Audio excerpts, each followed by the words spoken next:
ভিতর ভিজাই রাখ রাখো পানি যতক্ষণ খাইতে থাক পানি খাই নাক তাহলে ভালো হবে না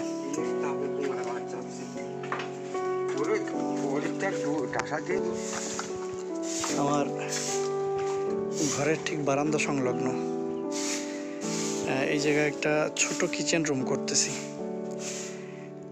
কিচেন রুম অবশ্য ভিতরে আছে ওই যে ওইটা তো যেহেতু ওখানে আমরা লাকড়িতে রান্না করতে পারি না যার কারণে বাহিরে ছোট করে আবার কিচেন রুম করার সিদ্ধান্ত নিলাম আর বারান্দার এখানে কোনো দরজা নাই তো ভাবছি এই জায়গাটি থেকে এই জায়গায় ছোট করে একটা পকেট গেটের মতো একটা দরজা করব আর ঠিক এই জায়গাটা আমি যদি একটু দূর থেকে দেখাই এখান থেকে ছোট একটা দরজা থাকবে এখানে সিঁড়ি করে দেব সিঁড়ির পাশে একটা দরজা থাকবে পাশে এটা একটু ছোট করলাম কারণ যেহেতু ভিতরে গ্যাসে রান্নার জন্য বা ইলেকট্রিক চুলায় রান্নার জন্য ভিতরে কিচেন রুম রয়েছে সেই জন্য এখানে শুধুমাত্র লাকড়িতে রান্না করা যায় এই জন্য ছোট করে একটা কিচেন রুম করা যেহেতু গ্রাম অঞ্চল ঠিক বিলের ভিতর সর্বশেষ বাড়ি আমার আর যেহেতু গ্রামাঞ্চলে থাকি গ্রামাঞ্চলের পরিবেশে লাকড়ির চূড়ায় রান্না সেটা না হলে আসলে গ্রামে থাকার যে ঐতিহ্য সেটা হয় না থাকে না তো যার কারণে লাকড়ি যেহেতু বাড়িতে প্রচুর পরিমাণে লাকড়ি আছে নিজেদের গাছ থেকে যে লাকড়ি হয় তাতেই সারা বছর ভালোভাবে জ্বালানি খরচটা হয়ে যায় তো বাড়তি খরচ হিসাবে অন্য কিছু রাখতে চাই না তারপরেও গ্যাসটা থাকলে দেখা গেলো ঝড় বৃষ্টির দিনে যখন এখানে রান্না করা যাবে না বা লাকড়ি ভিজা থাকবে তখন যেন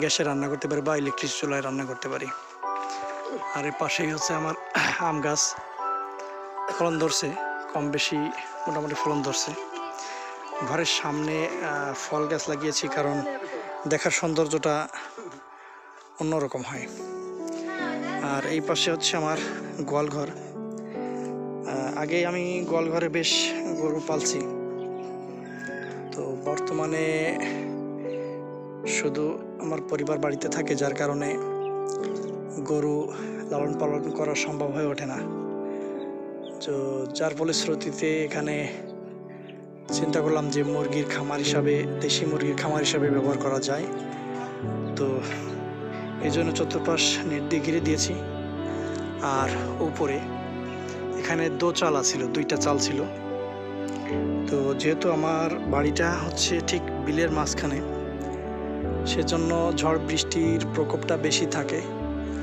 আর ঝড় বৃষ্টিতে অনেক সময় এই ঘরের টিনগুলো উড়ে নিয়ে যেতে পারে যার কারণে চৌরি চাল অর্থাৎ চার চালের যে চালটা সেটা করতেছি আজকে মিস্ত্রি নিয়েছি আর দুই দিকেই মিস্ত্রি আছে রাজমিস্ত্রি রয়েছে আর ওই দিক দিয়ে কাঠমিস্ত্রি রয়েছে আর উপরে টিন কিনে নিয়ে আসলাম এই যে টিন কিনে নিয়ে আসলাম আবার পুনরায় আর লাকড়ি অবশ্য নিজের গাছের কাঠ ছিল পাশাপাশি আরও কিছু গাছ কেনা লাগছে আজকে হয়তোবা কাজ পুরোপুরি শেষ হবে না আংশিক বা অর্ধেকটা হয়তো কাজ শেষ হতে পারে প্রচণ্ড গরম খরতাপ শরীর দিয়ে ঘাম ঝরতেছে অনবরত মিস্ত্রি একটু বিশ্রাম নিচ্ছে কারণ প্রচণ্ড গরম যে গরম পড়তেছে আপনি যদি এই গরমে পানি না খান বা স্যালাইন না খান তাহলে আপনার ডিহাইড্রেশন হওয়ার সম্ভাবনা খুব বেশি আর এই গরমের ভিতর ডিহাইড্রেশন হলে তো একবারে অবস্থা খারাপ হয়ে যাবে আর আমার এখানে ঔষধি একটা গাছ আছে যেটা আমি আপনাদেরকে একটু দেখাবো এখনই এই যে সাজনা গাছ আমার সাজনা এবার প্রায় অনেক সাজনা বিক্রি করছি আর বাকি সাজনা এখানে এই যে একটা গাছে আছে আর অধিকাংশ গাছের ডাল কিন্তু অলরেডি কেটে ফেলা হয়ে গেছে তো এই গাছের ডালগুলো আমি বাড়ির চতুর্পাশে রোপণ করে দিছি আর যদি দেখেন ওই যে সামনে ওখানে বা এই পাশ দিয়ে প্রত্যেকটা কিছু দূর পর পর আমি রোপণ করছি। এখানে সাজনা আছে, এবার সাজনা পেড়ে নিয়ে যাব অফিসের কলিগদের জন্য। আর এখানে সবজি ক্ষেত লাগানো হয়েছে, সবজি ক্ষেত চাষ করা হয়েছে। আজকেও একটা সজনা গাছ কাটলাম, অনেক বড় বড় সজনা গাছ আছে আমার।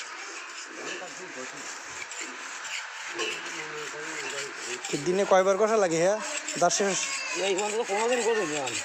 কই আগের দিনে তো কষ্ট দেখছি আমি। লোহায় লাগাইছো কেন তুমি? লাগাইছো কেন? এই যে ভেঙে ফেলাইছো। কাঠের বুটো কাটতেছি, অনেক কত ইয়ে আছে তা। ধরো ধরো, দেহে শুনে না কাটলে তো ভাঙবেই।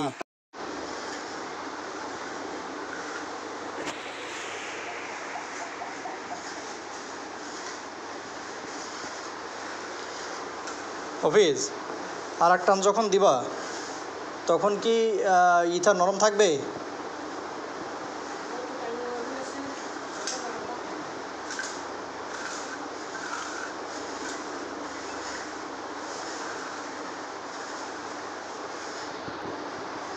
এটা এখানে কীরকম হলো? এটার সাথে মিশলো না তো।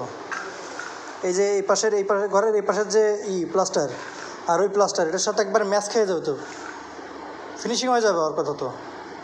হ্যাঁ, তো এরকম দাগ থাকলে তো মানে এই যে উসুর হয়েছে, তুমি দেখো বাউন্ডারির মতো, এই পাশে আসো না, এরকম থাকবে কি একবার মানে তো হয়ে যাবে, দুইটার সাথে ফিনিশিং তো হবে।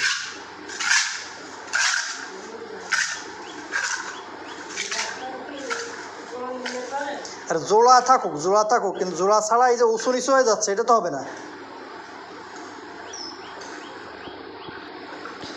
আমি গত কিছুদিন আগে ঘরের ফ্লোরটা করেছিলাম। ঘরের ফ্লোর বলতে একটা রুমের ফ্লোর আগেই করা আছে, আর বাকি ছিল 2টা রুম প্লাস বারান্দা এবং রান্নাঘর আর একটা বাথরুম। তো তার ভিতরে বালু উঠিয়ে ভরে ফেলেছি। বালু উঠানোর পরে আসলে বাড়িতে একা পরিবারের লোকজন পারে না, আসলে মহিলা মানুষ একা একা সব কিছু সম্ভব না, যার কারণে ছুটি নিয়ে আসলাম বাড়িতে। এসেই ভাবলাম যে এই সুযোগে সামনে আবার ঈদ, মেহমান আসতে পারে, তো যার কারণে ঈদের পূর্ব মুহূর্তের প্রস্তুতি হিসাবে ঘরের যে ফ্লোর অংশ এবং জানালার গ্রিল সহ যে টুকটাক কাজগুলো বাকি আছে, যেমন এই পাশে এই যে টিনের ঝাপা দিয়ে রাখছি, তারপরে এই পাশেও এই টিনের ঝাপা দিয়ে রাখছি।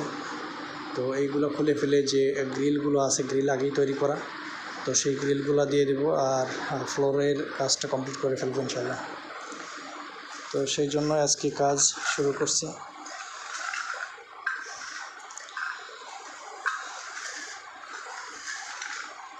কাজটা দেখতে যতটা ফিনিশিং এবং সহজ মনে হয়, আসলে এতটা সহজ না।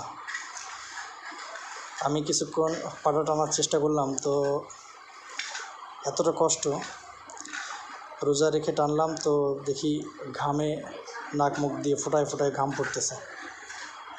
দেখলাম যে রোজা রেখে এই সকল কাজগুলো করা আসলে খুবই কষ্টকর। যারা করে শুধুমাত্র তারাই বোঝে যে এই রাজমিস্ত্রি কাজগুলো কতটা কঠিন।